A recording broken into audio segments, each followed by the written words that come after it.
Welcome to the Well Woman Show, where motivated women achieve fulfillment and well-being. You're listening to the Well Woman Show. You're listening to the Well Woman Show. You're going to be in for a good ride. I'm a woman. I would prefer to tell my own story. My story, though it's very personal, is universal. You're listening to the Well Woman Show. And now your host, Giovanna Rossi. Hello, Well Women. Giovanna here. And welcome to those of you who are new to the show. On the show, I interview women leaders, executives, and entrepreneurs. And then sort of every other show-ish, I do Just Giovanna show, which is what you're listening to right now, where I share my work, my thoughts, and tips and tricks for living your well woman life. So if you're new to the show, welcome. If you're a regular listener, welcome back.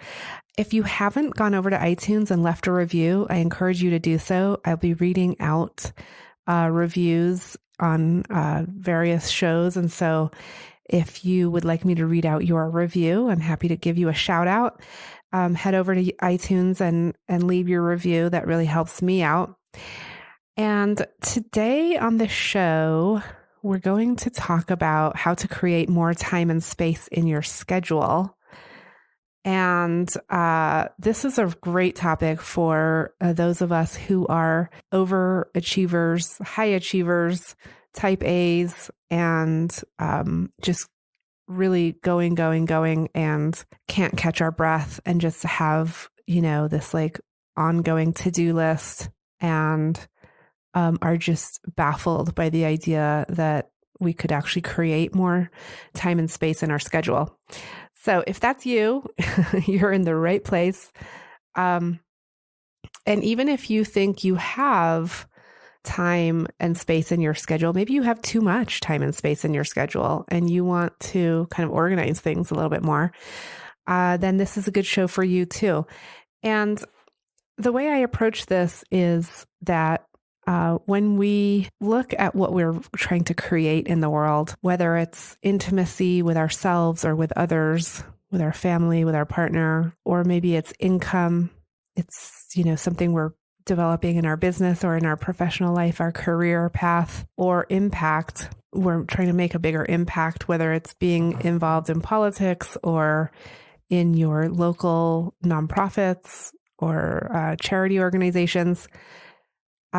Really, we're focused on those three areas of our lives: intimacy, income, and impact. And I'm going to share some things with you today that will hopefully help you create a feeling of more spaciousness in your daily life so that you can focus on what really matters to you. This is a really big topic, and so I'm going to narrow it down today. Maybe this is part one of several episodes on this topic. But as this show is publishing, it's May, and I feel like I spent the whole of the first quarter of this year sort of hunkering down in hibernation with like way too much going on, and like really not coming up for a breath. And as soon as April 1 happened, things started feeling a lot more spacious and easier to manage. And a lot of that has to do with the ebb and flow of your own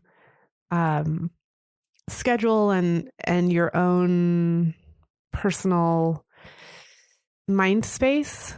And that definitely was the case for me. I just needed to hunker down for the first quarter, and I got stuff done. And then I'm able to like really enjoy that now. But I guess where I'm coming from is that if I didn't have some of these habits that I'm going to share with you today, I probably wouldn't have made it through that really difficult first quarter. And I certainly wouldn't have emerged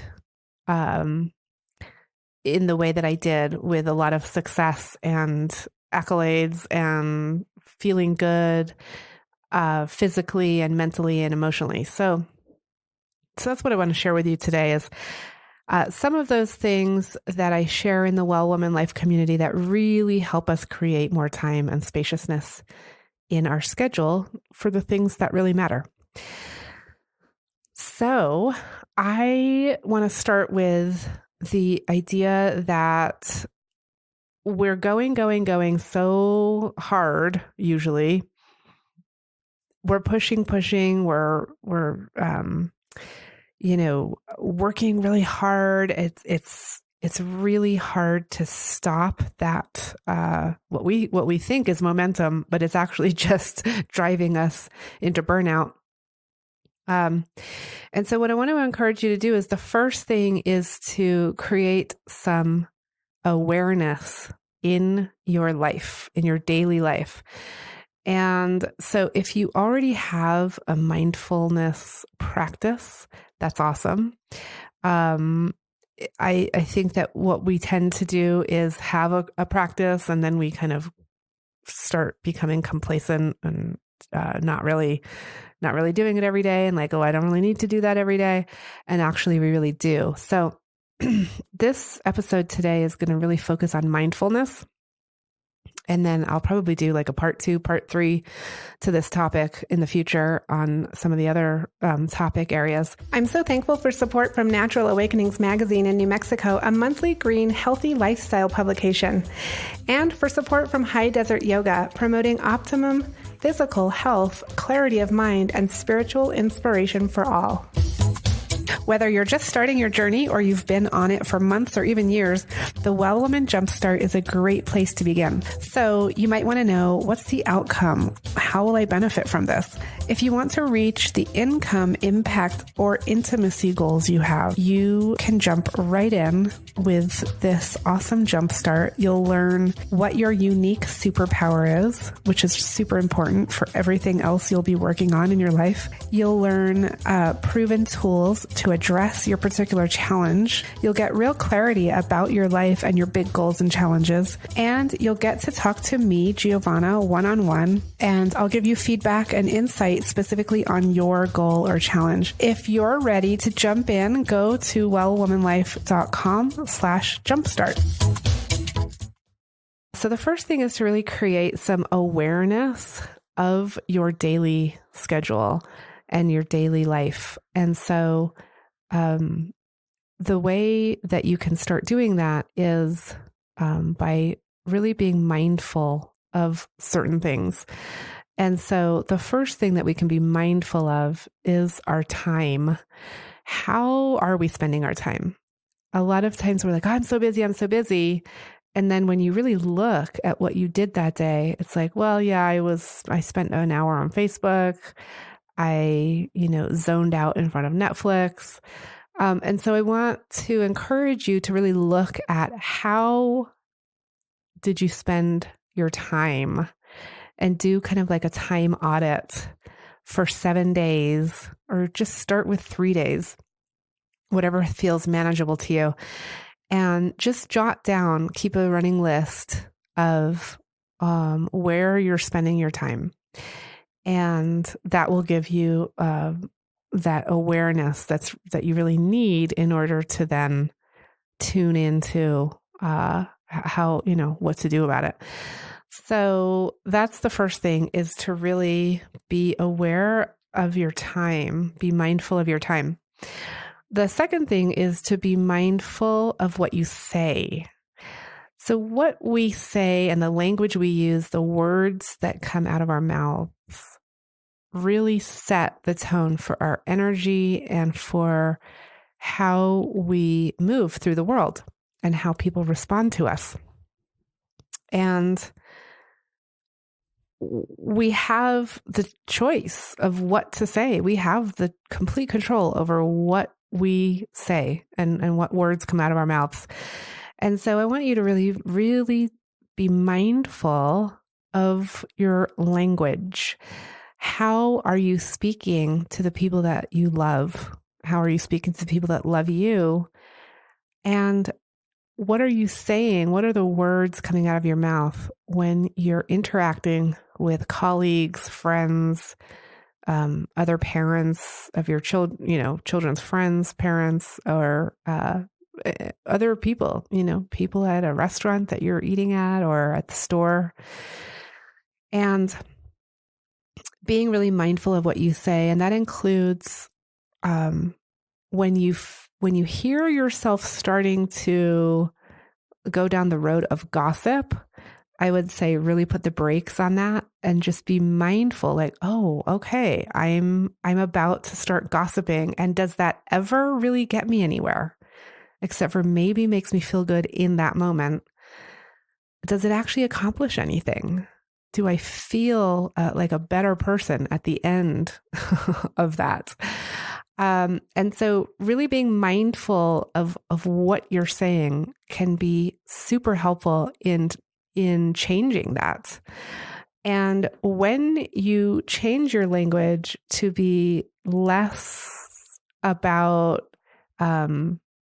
complaining or whining or gossiping, and more about compassion and understanding, it will actually change the way you're thinking. And when you change your thinking, you change your actions. And so we can do a lot with that. And so doing a almost like a little audit on your language is really, really super helpful. So that's number 2, mind what you say. Number 3 is mind your media consumption. So I'm sure all of you listening to this show, we consume a lot of media. We're on our phones, we're watching videos, we're on Facebook, we're on Instagram. We are watching whatever, HBO or whatever show on Netflix. And so we're consuming. And it's a really great idea in order to create some spaciousness to let go of some of that. And in order to do that, we need to be mindful of what we're consuming. So how many of you go through the day and at the end of the day, it's like, what did I actually accomplish today? Like, and if you look back through your day, it's like, well, I read that article, I watched that video, I was on social media, and yeah, I did all this other stuff too. Like I got other stuff done at work or at home. But a lot of your time is padded with this, with media consumption. And so the key here is to really start being aware of what you're consuming, being mindful about what you're consuming.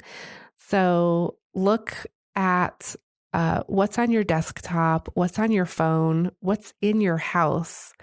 What are you, what newspapers do you get? What magazines are you reading? Is it feeding you? Is it making you feel your power? Is it supporting you? Or is it making you feel bad? Is it making you emotional? Is it making you reactive? And by being aware of what you're consuming, then you can start making decisions about what you want in your space and what you don't want in your space. And that's a really great way to cut out some of that garbage and some of that filler and really focus on the things that you want to be doing. So that's number 3, mind your media consumption. And number 4 is mind what you eat. Now, this is not a diet talk. This is absolutely not a, you should be eating less kind of tip here. This is mind what you eat in terms of really being intentional about what we're putting into our bodies and choosing things that support us feeling good versus feeling bad. And whether that means that you choose fast food one night, and then because you're being mindful of what you're doing, you're like, okay, that didn't make me feel good. So maybe I'm not going to do that next time. Being mindful about what we eat really helps us kind of take back ownership of our bodies and feeling good in our bodies. And it sort of reverses the mindset of scarcity, like, oh, I can't have that because of my diet. It's more like, I'm going to eat really yummy, good foods. And if I want to eat chocolate or have some ice cream, I'm going to do that too, because I'm being mindful about it. I'm choosing what I'm putting in my body. And that is going to really help create that sense of power from within your own, from your inner self and for your body. So really feeling good in your body is so important in terms of being able to do all of the things that you want to do in your life, in your day, in your daily schedule. So the tip here is to be mindful about what you eat, and that means perhaps doing an eating audit. So you actually look at, okay, what am I actually putting into my body? And it doesn't have to become obsessive or about a diet. It can be simply, I'm going to stock up the fridge with salmon, avocados, peanut butter, and fruit, and the things that I'm naming, all the things that I love, the things that really feed me and make me feel good. And once you become more in tune with what foods make you feel good, and this changes over time, it like a few years ago, I could eat certain things and it didn't affect me, or at least I wasn't aware that it was affecting me. Now I know when I eat certain things, I will wake up the next day with a headache, like literally a sugar headache, or, so really being aware of how different foods impact you and not cutting out the foods that you really enjoy, but just being mindful of them and intentional. So when you sit down to eat your ice cream, be like, here I am with my bowl of ice cream and I am enjoying this, and be really intentional about it. Not just scarfing it down while watching a show. And then you're like, oh, wait, what just happened? I just finished that whole carton of ice cream. That's not mindful eating, right? So there's a big difference. And I'd love to know how these tips go for you. You're welcome to come over to wellwomanlife.com/Facebook and join us in there. We'll be talking about this. This will be the topic of Well Woman Drinks this week. And so join us on Wednesday night, May 15th, online or in person. And you can find out all the information about how to register at wellwomanlife.com/events. And if you listen to this show after the fact, that's okay. You can join us for Well Woman Drinks next time, and you can still go through this exercise and come and join us in the Facebook group. So I hope you enjoy your mindful practices this week, and I look forward to hearing from you and hearing about it. And I'll see you over in the Facebook group, and tune in next week. Have a great week. That's it for our show today. Remember, if you need support to live your Well Woman life, head over to wellwomanlife.com/Facebook to join us. Our monthly live event, Well Woman Drinks, brings women together to share our successes and challenges as women, leaders, moms, aunts, sisters, and all the other roles we carry. If you'd like to attend a Well Woman Drinks near you, or if there isn't one in your city yet and you'd like to start one, email info@wellwomanlife.com. If you enjoyed the show, please take a moment and subscribe in iTunes and leave a review. This helps raise visibility, which is super helpful when it comes to producing the show every week. For feedback, comments, or just to let me know you were listening today, find me on Facebook, Twitter, and Instagram at Well Woman Life. I'm Giovanna Rossi for The Well Woman Show. Until next time, have a super powerful week.